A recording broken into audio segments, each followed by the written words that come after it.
අම්මෝ හොල්මන් ගෑනෝ හිටාම උඹ හොල්මනක් නේ මං මොහිනී මේ ටානි මගේ දුව මොකද යන්නේ අම්මට සිරියනවා කොල්ලට සොරියනවා කාටවත් කියන්න එපා මම මේ අපායෙන් පැනලා යනවා අයියේ නමෝ විත්තියෙන් මං ගියා අපායේ ගිය දවසම යමරජා කරානේ මරි වැඩ ඌ ජීවත් වෙලා ඉද්දි අපි කී දෙනෙක් එක්ක ජිගි දාලාද බලලා වාහන බෙදුවා ඒ කොහොමද බං මොහිනී අක්කේ අවංකව එකෙක් එක්ක විතරක් හිටපුවේ උන්ට V8 ලෑන්ඩ් ක්‍රූසර් වගේ ලොකු වාහන ජිගි දාපේ උන් ගන්න වැඩි වෙන්න වාහනේ වටිනාකම අඩු වුණා අයියට හම්බුනේ V8 එකක්ද දැන් ඉතින් මේ පොඩ වැරදි තිබ්බ මගේ සුළුසුළු පාක්කයක් එක්ක විතර මට හම්බුනේ ඇල්ටෝ එක ඒතුකට ඔබ පැනලා ආවේ මොකට දුක් වෙන්නද මොහිනී අක්කේ මගේ ඉස්කෝලේ කාලේ යාළුවෙකුත් හම්බුණා ඌ යකා බලන්න යන ගමන් හිටියේ ඌට හම්බෙලා තිබ්බේ වීල් එකක් කොයි මං කැලේ අනේ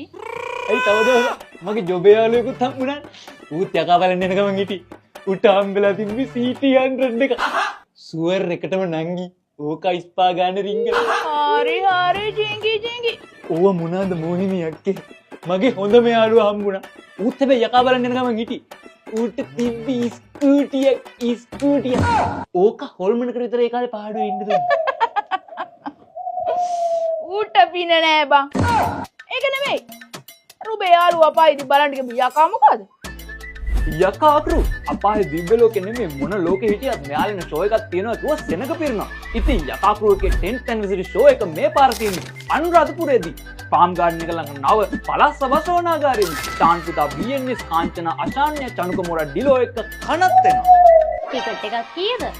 3000කට ෆුල් සිල් එක 8,000 VIP කපල් පැකේජ් එක 10,000 VIP ෆැමිලි පැකේජ් එකෙන් 4 දෙනෙක්ට 25000 පැකේජ් එකෙන් යාළුවෝ 10 දෙනෙක්ට සෙට් වෙන්න පුළුවන්. ඉතින් ඒ බලන් ඉන්න දැම්ම ටිකට් එක බුක් කරගන්න. ඉතින් බං ඔබ මොකද ඔච්චර සැපාපායෙන් පැනලා ආවේ මං දවසක් පාරේ ජීවත් වෙලා ඉන්න කාලේ මට නම් ආයේ කවුරුත් එපා මං හැමදාම තනියෙන් ඉන්නවා කියලා මාව දාලා ගිහපු පරණ කෑල්ල හම්බුණා. ලැජ්ජාවට පැනලා ආවා. ඉතින් ලැජ්ජාවනේ ඒ කිය ඇවිත් ඉන්නේ පුස්සයි ගලකින් බං